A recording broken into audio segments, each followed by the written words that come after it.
좋으신 하나님, 하나님 앞에 선 우리가 무엇을 사모하겠습니까? 말씀, 영의 양식, 복음입니다.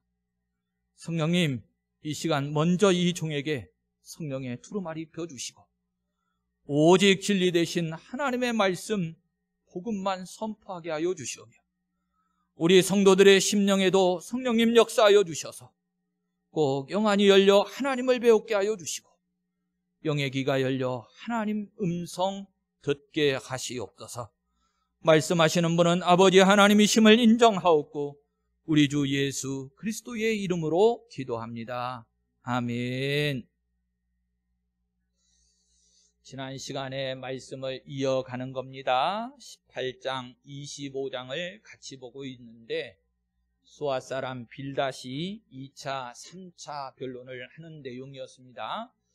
18장의 중심은 지난 시간에 안타깝다 그랬지요. 친구가 찾아와서 고난당하고 있는, 환난을 겪고 있는 욥을 위로하는 것이 아니고 제가 좀 심한 말을 썼습니다. 저주에 가깝다, 저주를 퍼붓고 있다. 이게 18장의 내용인데요. 21절을 우리가 함께 읽었는데 그 내용이 참으로 불의한 자의 집이 이러하고 욥을 가리키고 있는 거죠. 지금 욥이 당하고 있는 환난을 가리키면서 불의한 자의 집이 이러하다. 하나님을 알지 못하는 자의 처소도 이러하다. 이렇게 결론을 맺고 있었습니다. 그리고 25장은 사실은 성령님께서 우리가 생각하기에는 불의한 친구임에도 불구하고 그 빌닷의 입을 주장하셔서 성경이 제기하고자 하는 가장 중요한 핵심 주제가 되는 의로움이 있지요. 이 의롭다 하심을 25장 속에서 다뤄요. 그래서 우리 인생에게 있어서는 근본적인 문제인데 25장 4절에 하나님 앞에서 사람이 어찌 의롭다 할 수 있겠느냐, 우리 인생들은 하나님 앞에 의로운 자 없다, 이것을 우리에게 가르쳐주고 있었습니다. 시간 관계상 자세한 복습은 하지 못합니다. 지난주 말씀은 유튜브를 참조하시면 좋겠습니다.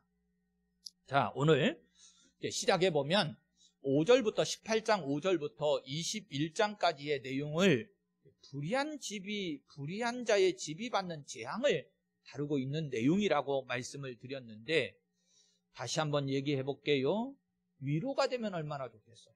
좋은 참 권면이 되면 두말할 것이 없을 것 같은데 안타깝게도 저주를 퍼붓고 있습니다.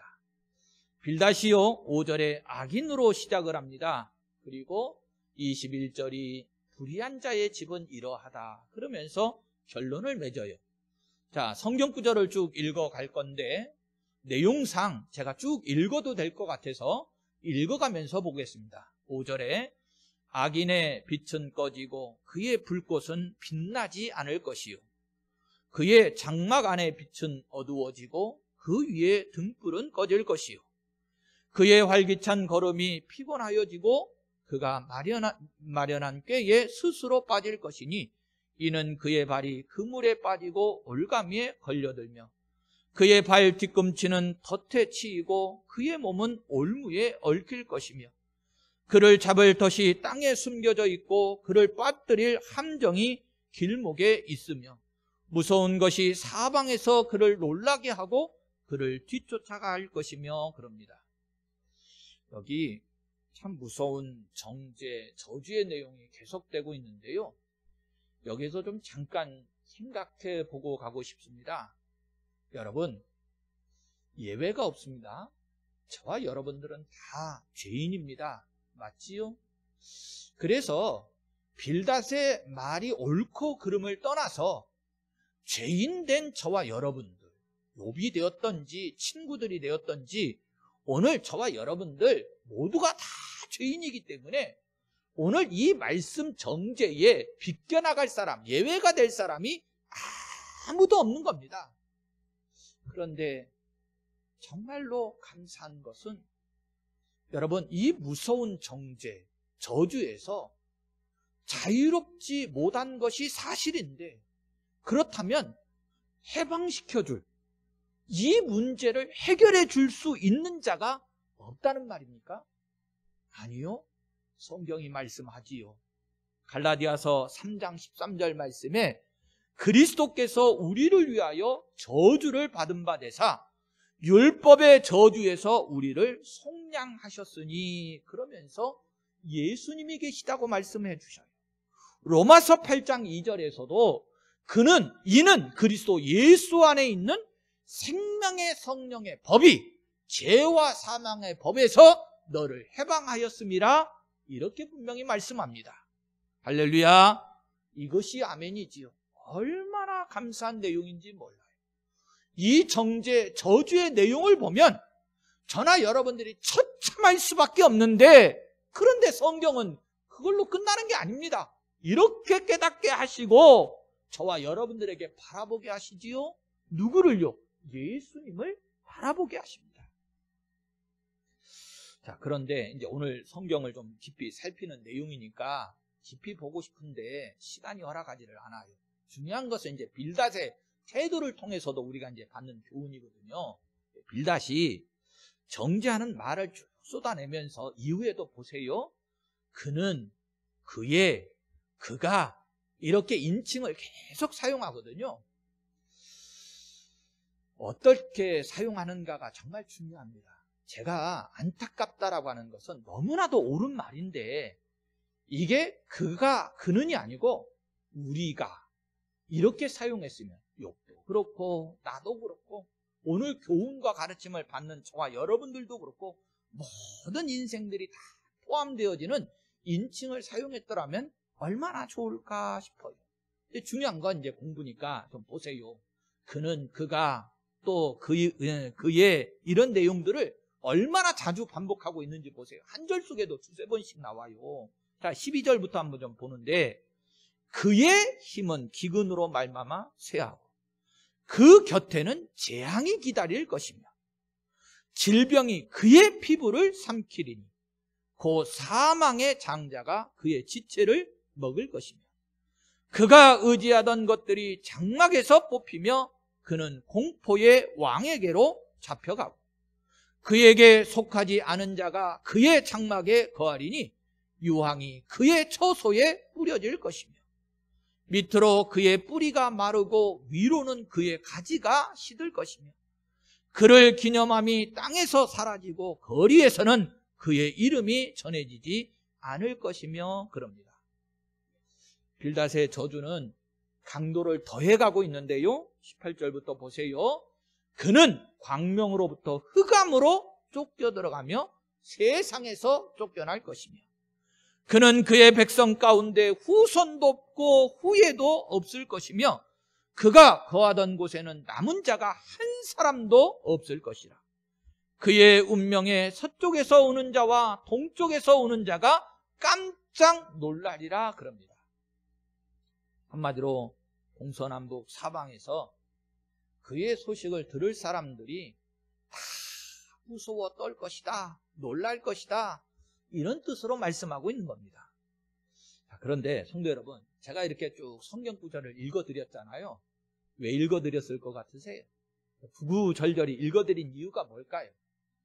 예외가 없다는 거죠. 누구도 나도. 저와 여러분들도 이 저주, 이 무서운 저주입니다. 이게 지금 시적으로 표현해서 좀 여러분들이 덜 와닿을 것 같은데요. 한마디로 너는 지옥불에 들어갈 놈, 내 집안은 싹 망해가지고 후손이 하나도 없을 놈, 네가 얼마나 큰 환난을 당하고 무서운 징벌을 받는지 이 소식을 듣는 멀리 있는 사람들도 다 놀라고 두려워할 거다, 이런 정도로 쏟아내고 있는 내용인데요. 여러분, 여기에 자유로울 자가 있다고요? 없어요. 저와 여러분들이 거기에 해당된다고요. 그거 지금 느끼고 싶어서 이걸 쭉 읽어 드린 겁니다. 그런데요, 성경이 신약에 가서 우리에게 이렇게 증거를 합니다. 에베소서 2장 3절부터 5절 말씀을 보시면 전에는 우리도 다 그 가운데서 우리 육체의 욕심을 따라 지내며 육체와 마음에 원하는 것을 하여 다른 이들과 같이 본질상 진노의 자녀이었더니 긍휼이 풍성하신 하나님이 우리를 사랑하신 그 큰 사랑을 인하여 허물로 죽은 우리를 그리스도와 함께 살리셨고 너희는 은혜로 구원을 받은 것이라. 할렐루야, 아멘. 이렇게 말씀을 합니다. 그래서 빌닷은 결론을 이렇게 내렸어요. 21절에 참으로 불의한 자의 집이 이러하고 하나님을 알지 못하는 자의 처소도 이러하니라 그랬습니다. 욥만 그런 게 아니고 저나 여러분들이 말씀을 받아요. 누구도 그렇다는 거예요? 나도 그렇다는 거예요. 나도. 자, 그런데 이것으로 끝난 게 아닙니다. 성경이 그렇게 끝나지 않아요. 하나님께서는 그래서 번제를 드려라. 너는 이런 진노와 정죄 아래 무서운 저주 아래 놓여 있는데 이것을 대신할, 네가 받을 저주를 대신할 번제를 드려라. 대속의 제물을 드려라. 이렇게 말하고 있는 겁니다. 그런데 이 부분도 구약의 시대의 생축은 그림자와 예표의 역할을 했을 뿐이고 누가 대신하신 거지요? 예수 그리스도께서 대속의 제물이 되어주셨고 우리는 믿음으로 그것을 받고 인정하고 고백하면 되는 거예요. 자, 25장으로 이제 건너가 보십시다. 25장은 정말 중요하다고 그랬어요. 성경 전체로 중요하다는 말씀을 드렸어요. 자, 벌레 같은 사람들인 우리가 25장 표현입니다. 어떻게 하나님 앞에 의롭다함을 받을 수 있는가 라고 하는 부분이거든요. 1절에 수아 사람 빌닷이 대답하여 이르되 그럽니다. 2절로 가면서 하나님의 주권은 위엄을 가지셨고 높은 곳에서 화평을 베푸시느니라.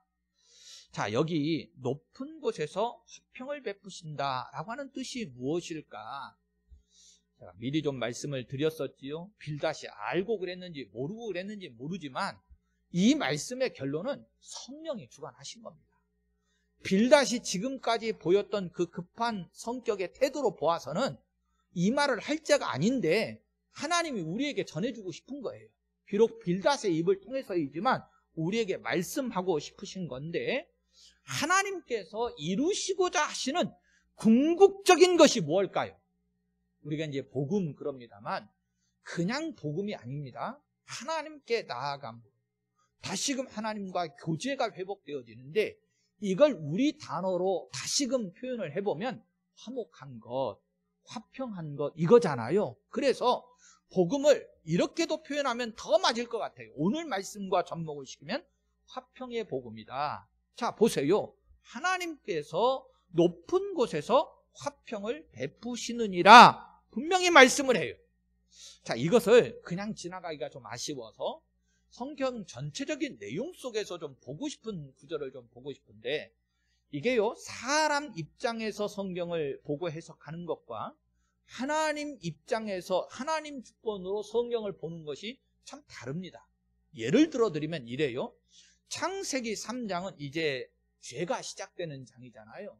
자, 그런데 창세기 3장을 사람 중심으로 보아서 타락장이다 이런 제목을 붙이기도 합니다만 그런데 이건 사람 중심으로 본 거고요. 하나님 중심으로 보면 이 창세기 3장이 타락장이 아닙니다.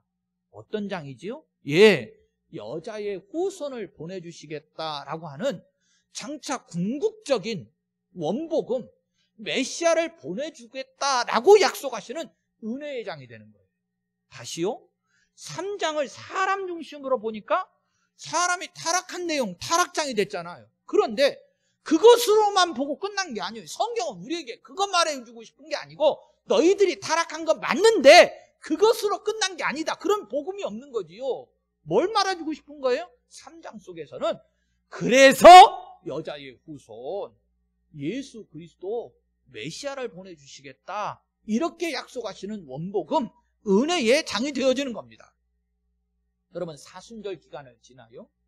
사순절 기간 우리 예수님께서 십자가를 담당하시는 건데요, 인간의 모습으로만 이 사순절 예수님의 십자가를 바라보면 참 안타까운 생각이 들어요.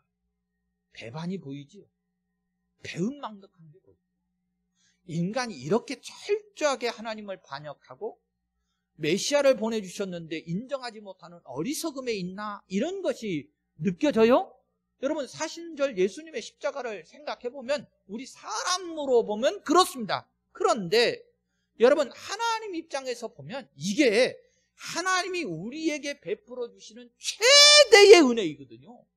십자가 복음이 그렇지 않습니까? 이 사순절 기간에 저나 여러분들이 예수님이 나를 대신하셔서 고난받으셨다, 이것 중심으로 우리가 좀 자제하고 경건하게 보내야 되는 것도 맞지만, 여기 얽매이라고 하나님이 우리에게 사순절 기간을 지내자 이런 게 아니에요. 뭐지요? 궁극적으로는 이 하나님의 놀라운 사랑과 은혜를 느끼는 기간이 사순절 기간인 거거든요. 그래서 하나님 중심으로 보느냐, 이 사람 중심으로 보느냐가 이렇게 엄청난 차이가 있습니다. 3절을 보시면 그의 군대를 어찌 계수할 수 있으랴? 그가 비추는 광명을 받지 않는 자가 누구냐? 이렇게 말씀합니다. 여기서도 비치는 광명이 있어요. 비치는 광명, 이게 뭘까? 하나님께서 이제 우리에게 이 은혜를 베풀어 주실 때에 일반 은혜라고 하는 것도 있고요, 일반 은총, 특별 은총, 특별 은혜라고 하는 것이 있습니다. 이 일반 은혜는 우리가 예수를 믿던 안 믿던 일단 인생들이 하나님의 살아계심, 또 하나님의 섭리, 하나님께서 우리를 구원하시기 위해서 이끌어 가시는 모든 것들을 느껴볼 수 있도록 우리가 일단 살아야 되니까 이 삶을 유지할 수 있도록 주시는 보편적인 은혜를 일반 은혜라고 말하고요, 광명이라고 말할 때 이 빛이라고 하는 것을 말할 때도 그래서 일반 은혜가 먼저 있습니다. 여러분, 예를 들면 햇빛이라고 하는 이 빛, 이 빛이라고 하는 것이 모든 이들에게 다 빛이잖아요. 그렇지요? 그런데 성경이 이것만 말하고 싶으냐? 그게 아니고요, 이것을 통해서, 이것을 그림자와 예표 삼아서 우리에게 비춰지는 참빛, 참 광명이 있다, 이것을 말씀하고 싶은 거예요. 그리고요, 이 빛이 비춰지지 않으면 세상의 빛도, 즉 일반적으로 베풀어주는 은총의 빛도 받지 않으면 살아갈 생명체가 아무도 없습니다. 그렇지요? 햇빛은 다 모든 이에게 필요하고 생명의 중요한 요소인데, 이걸 통해서 깨달아 아는 것이 뭐지요? 영적인 생명도, 하나님의 참 광명, 빛이 우리에게 비춰지지 않으면 구원받고 살아갈 생명이 아무도 없다는 거예요. 그래서 성도 여러분 보세요. 우리가 빛 그럴 때 주의하셔야 됩니다. 그냥 일반적으로 비추는 빛만 생각하면 아니 되고요. 요한복음에서 뭐라고 그러죠? 예수님을 뭐라고 말씀하고 있죠? 빛이 계셨다, 빛이라고 말씀하거든요. 그 빛이 이렇게 비치는 빛입니까? 아니거든요. 특별한 광명의 의미를 우리에게 담고 있는 것이고, 이 예수 그리스도의 빛, 이 광명을 입지 않고는 살아갈 수 있는, 살아날 수 있는 생명체가 아무도 없다는 거예요. 그래서 고린도 후서 4장 6절에 그럽니다. 어두운데 빛이 빛이라 말씀하셨던 그 하나님께서 예수 그리스도의 얼굴에 있는 하나님의 영광을 아는 빛을 우리 마음에 비추셨느니라. 아멘. 우리 마음속에 비춰주는 빛은 햇빛이 아닙니다. 하나님의 빛인 거예요. 하나님의 영광에 비친 거예요. 이것을 우리에게 비춰주셨고, 그 빛의 비치음을 받지 않고는 구원받을 수 있는 사람이 아무도 한 사람도 없다, 이렇게 말씀하는 거예요. 그리고 이어지는 말씀을 보세요. 4절에 그런즉 하나님께서 비춰주시는 이 광명의 빛, 이것이 없으면 어떻게 되겠어요? 그런즉 하나님 앞에서 사람이 어찌 의롭다 하며 여자에게서 난 자가 어찌 깨끗하다 하랴 말씀합니다. 자, 여기서도 유념해야 될 것이 좀 있어요. 빌닷이 어떤 의도에서 이 말을 했던지 간에 저에게, 저나 여러분들에게 전해주시는 분이 누구지요? 말씀하시는 분은 성령 하나님이신 겁니다. 예. 저나 여러분들이 이 말씀을 그래서 하나님의 말씀으로 인정하고 받는 것이 중요한데, 계속 제가 반복을 합니다만 죄인된 우리들, 결국 하나님 앞에서 추방당한 거잖아요. 우리에게 있어서 가장 수건이 뭐냐? 하나님께 돌아가는 겁니다. 그렇죠? 하나님께 돌아가는 거. 죄인된 아담의 후예들, 추방당한 우리들이 가장 절박한 소원은 하나님께 돌아가는 것인데, 자, 이것을 지금 일깨워주고 있는 겁니다. 빌닷의 이 말을 좀 몇 가지로 생각을 해보면 이렇습니다. 먼저 이제 말씀의 내용을 배경 삼아서 빌닷이 말하고 있으니까 빌닷 자신은 그러면 의로운데 욥만 의롭지 못하다고 말하고 있는 건가? 또 아니면 자신도 욥도 여인에게서 난 자이기 때문에 모두가 다 의롭지 못하다고 말하고 있는 것일까? 지금 내용을 보면 우리가 분위기상 문맥적으로는 빌닷이 예외일 것 같지만 성령 하나님이요, 이 25장 말씀을 줄 때에는 빌닷 친구들 예외 조건 하나도 두지 않습니다. 그 입을 통해서 그냥 쏟아내게 말하는데, 여러분, 여인에게서 난 자가 욥만 여인에게서 나고 친구들은 아닐까요? 빌닷은 아니에요? 그렇지 않잖아요. 그런데 쏟아놓게 만들고 있거든요. 그러면 또 생각해 볼게. 의롭다함을 받을 수 있는 그런 방도는 그럼 없는 걸까? 욥의 세 친구들이 자신들도 하나님 앞에 의롭지 못하다, 이거 먼저 고백들 했더라면, 여러분, 바울 사도 같은 경우에는 뭐라고까지 얘기하죠? 그가 그런 삶을 살았기 때문에 이런 게 아니에요. 그가 율법적으로는 어느 누구에게도 빠지지 않는 의롭고 경건한 삶을 살아가려고 노력했던 사람입니다.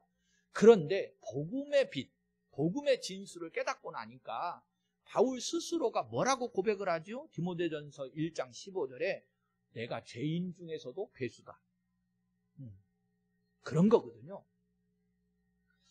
만약에 욥을 일방적으로 정죄하지 않았더라면, 친구들도 다 죄인임을 깨달았다고 그러면 이런 논쟁이요, 지루하게 계속 되지도 않았을 것이고요.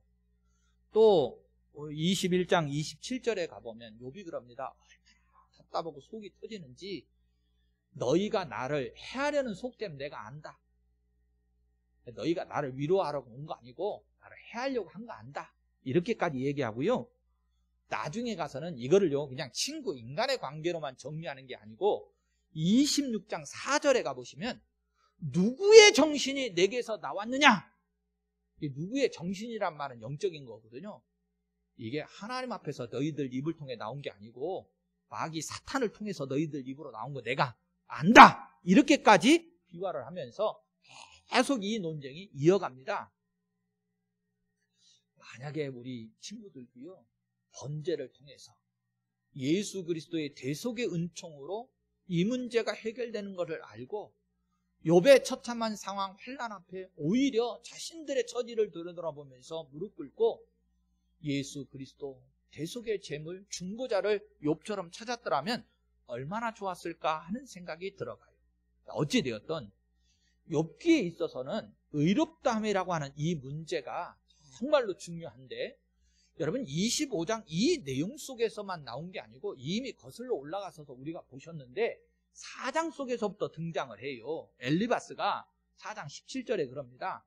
사람이 어찌 하나님보다 의롭겠느냐, 이렇게 말을 꺼냈거든요. 욥을 정죄하기 위해서 한 말이기는 합니다만, 그러나 사람이라고 하는 말 속에는 어떻게 욥만 들어가겠어요? 자기들도 스스로 다 자기들을 지금 정죄하고 자신을 향해서도 하나님 앞에 내가 어떻게 의롭다 하겠느냐, 이것이 사실은 다 들어가 있는 거겠지요. 그러나 여러분들도요, 이 모든 자 속에, 사람 속에 다 들어가 있는 겁니다. 예외 두지 마세요. 철저하게 하나님의 말씀은, 여러분, 그 성경의 말씀은 교회에, 성도들에게, 하나님의 백성들에게, 그리고 나에게 주신 말씀이고요. 이방인들, 하나님을 알지 못하고 예수 그리스도를 인정하지 않는 자들에게 먼저 주신 게 아니에요. 먼저 된 저와 여러분들이 먼저 듣고 깨달으라고 나에게, 우리에게 먼저 주신 말씀이거든요. 결국 모든 자는, 인생은 하나님 앞에 의롭다함 인정할 사람 아무도 없습니다. 그리고 우리가 로마서 공부를 참 오랜 시간 했는데요. 로마서의 재론이라고 제가 말씀을 드린 적이 있어요.